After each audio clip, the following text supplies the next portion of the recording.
পূর্ব আকাশ থেকে প্রতিদিন সূর্য ওঠায়, পশ্চিম থেকে ডুবায়। তোমার যদি ক্ষমতা থাকে আগামীকালকে পশ্চিম আকাশ থেকে সূর্য উঠাইয়া পূর্ব দিকে ডুবাইয়া দেখাও। পারবে কেউ? যখন এই চুক্তি পেশ করলো, তোমার যদি এতই ক্ষমতা, তাহলে তুমি এই সূর্যটাকে প্রতিদিন যে আমার আল্লাহ, যে আল্লাহর ইবাদত করি, যে আল্লাহ প্রতিদিন সূর্যটাকে পূর্ব থেকে পশ্চিমে উঠিয়ে ডোবায়, তুমি যদি এতই ক্ষমতা থাকে পৃথিবী, তুমি যদি বাদশাহ হও, তাহলে হে নবুয়্, তাহলে তোমার কাছে চ্যালেঞ্জ ছেড়ে দিলাম, যাও আগামীকালকে তুমি সূর্যটাকে পশ্চিম দিকে উঠাবে, পূর্ব দিকে ডুবাবে, দেখাও দেখি।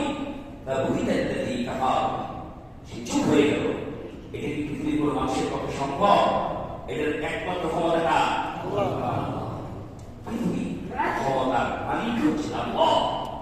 তারপরে যখন সে চুপ দিতে পারছে না, তখনই তাকে বলল, তোমার এই উত্তরপূর্ণ আচরণের জন্য তোমাকে খেসারত দিতে হবে। কি করতে হবে?